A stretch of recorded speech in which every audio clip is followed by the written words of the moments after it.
तो तांत्रिक शब्द का उपयोग जब भी होता है तो कैसा लगता है कि एक व्यक्ति है जो कि कहीं शमशान घाट में बैठा हुआ है या फिर किसी वीराने में बैठा हुआ है और खोपड़ी वोपड़ी लटकी हुई है, वैसा करके दिखाई पड़ता है। आप हमेशा क्या करते हो, मंदिर में जाते हो तो घंटी के सामने यहाँ नहीं लटकी होती है, सर के ऊपर होती है हमेशा।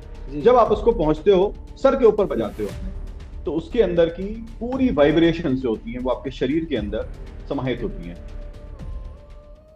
नमस्कार, जय श्री राम। दोस्तों, आज फिर हम सत्य सनातन इस सीरीज में एक अलग एपिसोड के साथ आपके सामने उपस्थित है और आज का हमारा विषय है तंत्र मंत्र के ऊपर। तो आज प्रदीप जी से हम ये जानना चाहेंगे कि ये जो तंत्र मंत्र और चमत्कार वाली जो बातें हो रही है या जो सब देखने में मिलता है, इन बातों में कुछ सच्चाई है या ये सब कुछ झूठ है। प्रदीप जी, आपका स्वागत है। धन्यवाद मनीष जी। ये नमस्कार। प्रश्न हमारा यही है कि ये जो तंत्र मंत्र की बातें आजकल हम देखने को मिल रही है, हम सभी को चमत्कार, ये सब चीजें, तो ये सच होती है या ये सब केवल कपोल कल्पित है, झूठ है? मनीष जी, देखिए क्या है कि तंत्र मंत्र के ऊपर जब भी बात होती है जी तो लोग क्या करते हैं, टोना टोटका भी इसमें साथ में ऐड कर देते हैं। बिल्कुल। देखिए तंत्र मंत्र हमारा सनातन धर्म जो है उसके तीन मुख्य अंग हैं, तंत्र मंत्र और यंत्र। और तंत्र मंत्र यंत्र के बिना सनातन धर्म पूर्ण ही नहीं होता है, मैं तो ऐसा बोलता हूं। अगर हम इन तीनों को समझने का प्रयास करते हैं तो इनका अपना शाब्दिक अर्थ है, और सनातन की हम कुछ भी क्रिया करते हैं वो इन्हीं के ही चारों तरफ घूमती है।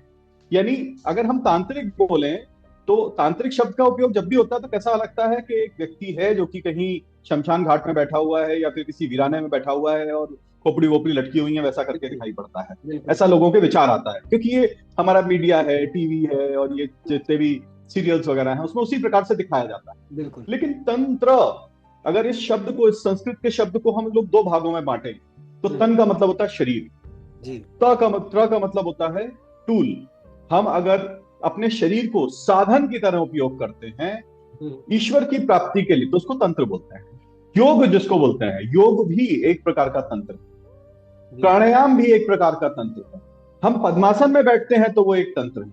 हम कोई भी ऐसी क्रिया करते हैं, अगर हम आध्यात्मिक दृष्टि से देखते हैं तो हम कोई भी ऐसी क्रिया करते हैं जिस क्रिया के अंदर हम कोई ऐसा काम करते हैं जिसकी वजह से ईश्वर की प्राप्ति हो सके, ईश्वर से हमारी कनेक्टिविटी हो सके, डिवाइन पावर्स जो ब्रह्मांड की शक्तियां हैं उनके साथ में कनेक्शन हो सके, तो ऐसी किसी भी क्रिया को तंत्र बोला जाता है। हम भगवान के सामने बैठते हैं और बैठ के पूजा करते हैं, वो भी एक तंत्र है। हम आरती करते हैं, आरती जो करते हैं, आरती को अगर ढंग से देखा जाए तो आरती जो है एक तरीके से वो है आपका फायर बात, फायर बात है। हम आरती में करते क्या है, एक हमने एक प्लेट ली, तस्तरी ली, ठीक है, उस तस्तरी के ऊपर हमने क्या किया, कपूर रखा। अब कपूर ही क्यों? क्योंकि कपूर को ऐसा माना गया है कि कपूर के अंदर ऐसी प्रॉपर्टीज हैं कि कपूर जब जलता है तो उससे जो उसकी ऊर्जा होती है, उस ऊर्जा से आसपास के वातावरण का शुद्धिकरण होता है।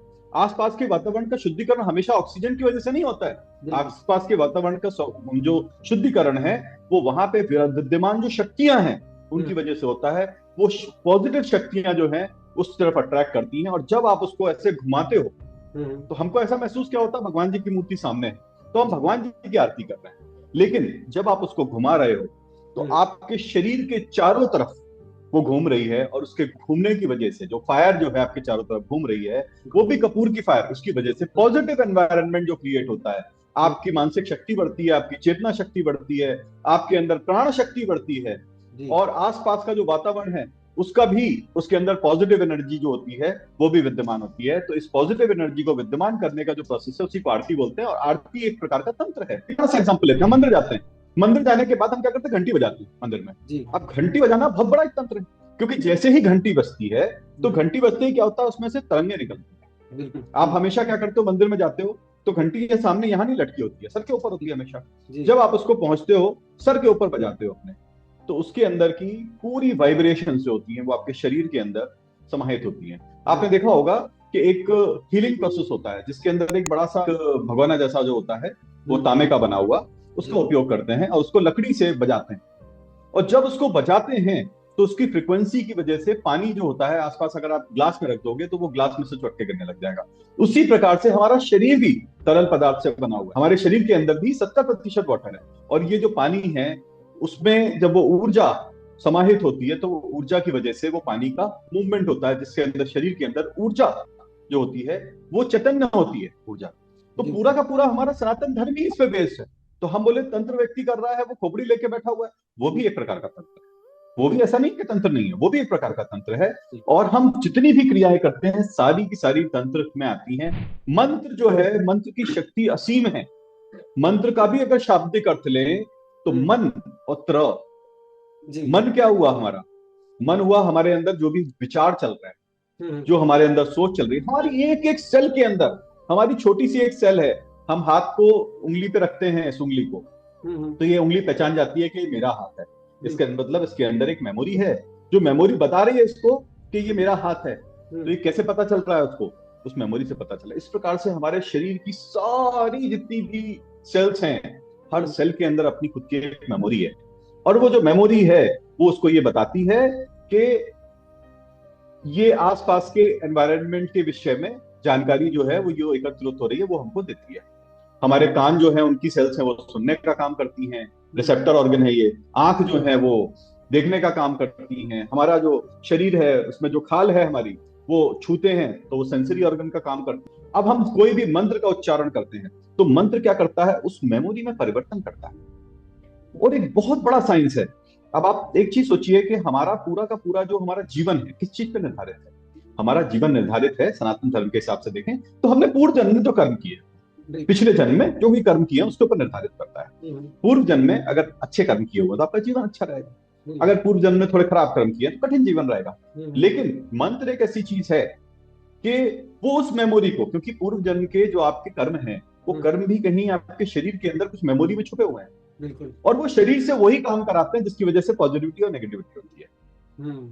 और आपने जब मंत्र को पढ़ना शुरू किया तो कुछ ऐसे मंत्र हैं जिनकी वजह से आपके शरीर के अंदर उस मेमोरी साइकिल के अंदर चेंज आ जाता है। आपके कर्म प्रणाली जो पिछले कई जन्मों की आपके शरीर के साथ में जुड़ी हो उसके अंदर परिवर्तन आ जाता है। और परिवर्तन आके जो जीवन आपका कठिन हो रहा है वो जीवन भी सरल बनाया जा सकता है। ये अपने आप में चमत्कार है कि नहीं? कितना बड़ा चमत्कार है। आपका जीवन ही पूर्ण रूप से परिवर्तित कर दिया गया, इससे बड़ा चमत्कार और क्या हो सकता है? तीसरा, अगर हम देखें तो यंत्र। यंत्र कोई भी ऐसी वस्तु जिसको कि हम ईश्वर की पूजा के लिए उपयोग करते हैं, चाहे वो एक श्री यंत्र का डायग्राम बना हुआ हो, चाहे वो क्या बोलते हैं काली यंत्र का एक डायग्राम बना हो, चाहे वो कोई एक मूर्ति हो,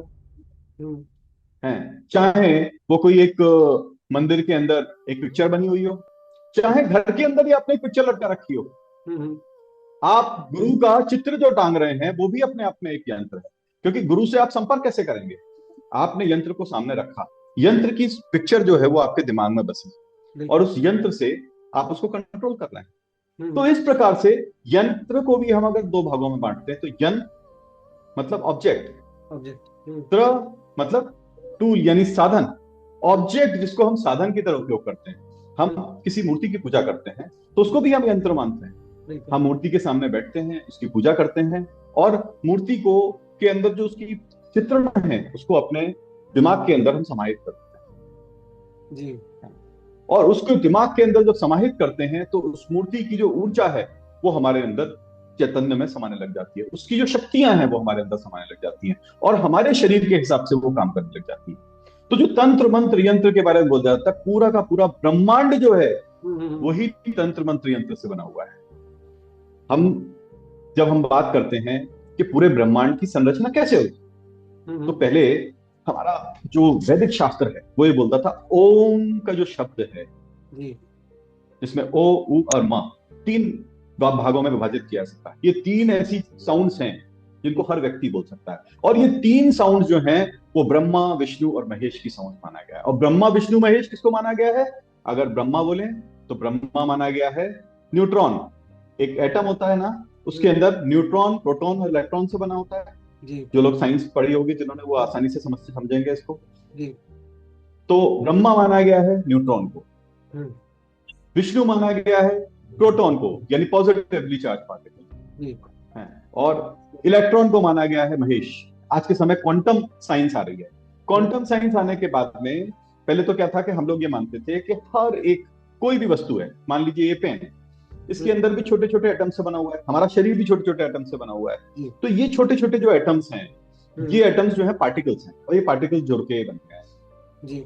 अब जब क्वांटम साइंस आई तो ये पता चला कि ये एटम जो है वो पार्टिकल्स है ही नहीं है। इनको जब तोड़ा गया तो इनके अंदर से सिर्फ ऊर्जा निकली, E is equal to mc²। मतलब किसी भी चीज को, एनर्जी को मास में कन्वर्ट किया जा सकता है। जी।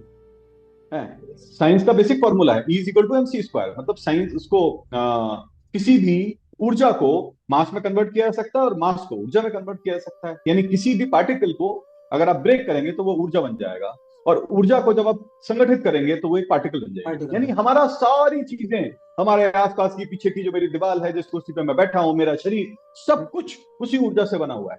और ये 3 ऊर्जाएं हैं, ब्रह्मा विष्णु महेश। पूरा ब्रह्मांड इसी ऊर्जा से बना हुआ है। अब आप सोच के देखिए, पूरा का पूरा ब्रह्मांड इसी ऊर्जा से बना हुआ है। तो उसी ऊर्जा को जब हम अपने अंदर बार बार दोहराते हैं तो कितना बड़ा परिवर्तन हमारे अंदर उसका आ सकता है। और लोग बोलते हैं कि शक्ति की बात, मंत्र में, यंत्र में, तंत्र में इतनी शक्ति है, आप जो चाहो वो कर सकते हो, जो चाहो वो पाया जा सकता है। जो और आगे जो सीरीज रहेगी इसमें मैं बहुत सारी चीजें बताऊंगा भी, किस प्रकार से इसको हम लोग कर सकते हैं। हर कुछ दुनिया में कुछ भी है वो सब कुछ प्राप्त किया जा सकता है इन 3 चीजों से, तंत्र, मंत्र और यंत्र से। चमत्कार किसको बोलते हैं? ये पेन जो है हमने उठाया और इससे लिखना शुरू कर दिया, ये कोई चमत्कार नहीं है। चमत्कार इसलिए नहीं क्योंकि हम उसको रोज देखते हैं। लेकिन कोई ऐसा व्यक्ति जिसने आज तक पेन नहीं देखा हो जी, आज तक उसके जीवन में कभी पेन आया ही ना हो, उसको हम बोलेंगे कि ये हमने उठाया और इससे लिख दिया, तो वो बोलेगा इससे चमत्कार हो गया। चमत्कार हो गया, बिल्कुल। एक मोबाइल का डिवाइस है, जब तक मोबाइल नहीं इन्वेंट हुए थे तब तक हम लोगों ने कभी सोचा था कि हम लोग ऐसे दूर में बैठ के, आज हम लोग जो ये पॉडकास्ट कर रहे हैं, तो आप कितनी दूर बैठे हो, मैं कितनी दूर बैठा हूं, लेकिन हम दोनों इतनी दूर बैठ के भी एक दूसरे से बातचीत कर रहे हैं, एक दूसरे का चेहरा देख रहे हैं। ये चीज अगर आज से 20 साल पहले लोगों को आप बताओ तो लोग क्या बोलेंगे? अरे ये तो कोई चमत्कार है, बिल्कुल कोई चमत्कार हो रहा है ये तो, ऐसा बोलेंगे ना। तो कोई भी ऐसी चीज जो कि साधारण रूप में हमको देखने को नहीं मिलती है, वो अगर देखने को मिलती है तो हमको चमत्कार लगता है। बिल्कुल। आकाशीय बिजली है, अगर चमक रही है, तमाम से चमक रही है, कहीं गिर जाती है तो ज्वाला उत्पन्न हो जाती है, वो हमको चमत्कार नहीं लगती क्योंकि हम बचपन से देखते हुए हैं। लेकिन वही बिजली अगर पीले रंग की हो जाए या फिर हरे रंग की बिजली गिरने लग जाए या कोई इसमें तीसरा कलर आ जाए, हम बोलेंगे तो कोई चमत्कार हो रहा है, आकाशीय कोई चमत्कार चल रहा है। जी। तो ये चमत्कार है और ये चमत्कार नहीं है, इसके बीच में सिर्फ एक अंतर है। जो स्वाभाविक रूप से हम लोग देखते आए हैं वो हमारे लिए चमत्कार नहीं है। एक पुष्प जो उग रहा है, एक पेड़ हमने लगाया, एक छोटा सा बीज जो है वो जमीन में डाल दिया, वो थोड़े दिन में पेड़ बन गया। पेड़ बनने के बाद उसमें एक फूल निकल आया। दुनिया का सबसे बड़ा चमत्कार है, हम रात में सोते हैं, सुबह सुबह सूर्य के दर्शन हो जाते हैं। पृथ्वी जो है ब्रह्मांड में एक ही धुरी के ऊपर चक्कर लगा रही है, और उस चक्कर लगाने की वजह से एक तरफ दिन हो रही है, एक तरफ रात हो रहा है जी। ये अपने आप में चमत्कार नहीं है तो क्या है? तो ये सब चमत्कार है। कोई ऐसी चीज हो जाती है जो कि हम स्वाभाविक रूप से नहीं समझते हैं। चमत्कार करना, सिद्धियां प्राप्त करना, सनातन धर्म के अंदर ये चीजें सब संभव हैं। कोई अगर बोलता है कि कोई चीज संभव नहीं है तो मैं बोलता हूं कि उनको ज्ञान नहीं है इसके विषय में। अगर ज्ञान होता तो वो कभी ये ना बोलते कि चमत्कार नहीं होते हैं। चमत्कार होते हैं, बिल्कुल होते हैं, किए जा सकते हैं। हाँ, करने वाले की इच्छा है करने की कि नहीं, वो एक अलग बात। बिल्कुल बिल्कुल। ये तंत्र, मंत्र और यंत्र आजकल जो दिखाया जाता है, लोगों के दिमाग में ये शब्दों को सुनते ही कोई और ही पिक्चर बनती है। लेकिन मुझे लगता है अभी आपने जो इन तीनों शब्दों का जो अर्थ बताया, बिल्कुल स्पष्ट किया, उसके बाद मुझे नहीं लगता किसी के मन में ऐसी कोई शंका रहेगी कि तंत्र क्या है, मंत्र क्या है और यंत्र क्या है। उस टाइप की पिक्चरें नहीं आएगी जो आपने शुरू में बताई। तो इसी प्रकार की चीजें हम लगातार इस सीरीज के माध्यम से लोगों तक पहुंचाएंगे। अब अगले एपिसोड के लिए मैं एक प्रश्न आपके पास अभी इसी सीरीज में बता देता हूं। हम वशीकरण के बारे में बहुत कुछ सुनते हैं, तो ये वशीकरण को लेके मैं आपसे एक पूरा पूरा अच्छे से डिटेल में सुनना चाहूंगा। छोटे से में इसको खत्म नहीं करेंगे क्योंकि वशीकरण को लेके लोगों के दिमाग में भी बहुत सारी चीजें चलती है और बहुत से लोग तो मानते ही नहीं है कि ऐसा कुछ होता भी है। तो होता है या नहीं होता है, क्या कैसे होता है, उसका क्या किया जाता है, वो सारी चीजें आप अगली सीरीज में हम लोगों तक आपके माध्यम से पहुंचाएंगे। तो अगला एपिसोड हमारा होगा वशीकरण पे। आप सभी साथियों से निवेदन है, जो ये जानकारियां हम आप तक पहुंचा रहे हैं ये सनातन धर्म के लिए बहुत जरूरी है, सनातनियों के लिए बहुत जरूरी है। क्योंकि जब हमें चीजों का ज्ञान होगा, जब हमें इन शब्दों का ज्ञान होगा, तो हम लोगों के बहकावे में नहीं आएंगे। ये मीडिया हो या ये सीरियल वगैरह हो, इन सारी चीजों के बहकावे में आके हम अपने ही धर्म की चीजों को गलत नहीं समझेंगे। इसलिए बहुत ज्यादा जरूरी है ज्ञान होना। जैसे प्रदीप जी ने अभी कहा कि कुछ लोग चमत्कार को मानते नहीं है, या कुछ लोग तंत्र मंत्र से बहुत कुछ हो सकता है ये नहीं मानते, क्योंकि उनके पास ज्ञान नहीं है। तो ज्ञान हम प्रदीप जी से इसी प्रकार लेते रहेंगे। आप सभी इन सीरीज से जुड़े रहें और अधिक से अधिक लोगों तक पहुंचाने का प्रयास करें, ताकि हमारी जो मेहनत है वो सफल हो। प्रदीप जी धन्यवाद मनीष जी, और जितने भी आपके दर्शक हैं उन सबको धन्यवाद। बहुत अच्छा आपने ये एपिसोड चालू किया, तंत्र मंत्र यंत्र, और ये आगे चल के जी जो इसमें प्रश्न आएंगे और इसके उत्तर होंगे, ये बहुत ही इंटरेस्टिंग होने वाला है लोगों के लिए, बिल्कुल। बहुत आनंद आएगा लोगों को देखने में। तो इसलिए मैं सबको बोलूंगा कि इसको सब्सक्राइब जरूर करें चैनल को, जिससे कि कोई भी उनके पास में से एपिसोड जो है वो मिस ना हो। जय श्री राम। जय श्री राम।